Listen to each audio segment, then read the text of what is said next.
Hello guys, welcome to my blog. तो मैं बता दूं आपको, हमारी दुकान में काफ़ी दिन पहले तो कभी कबूतरों ने यहाँ पर घोंसला बना लिया था। यहाँ पर ये बता दूं मैं आपको, पोला पर ये देखिए, ये पोला पर यहाँ पर घोंसला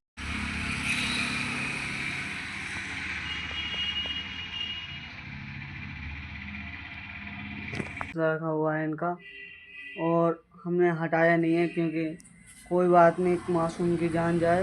पोले पोले की तो कुछ नहीं, पोला तो दोबारा भी आ जाएगा। मैं दिखा दूं आपको,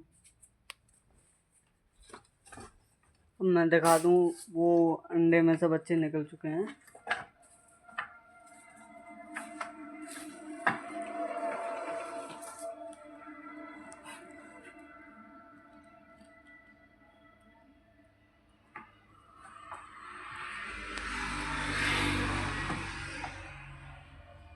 ये देखो।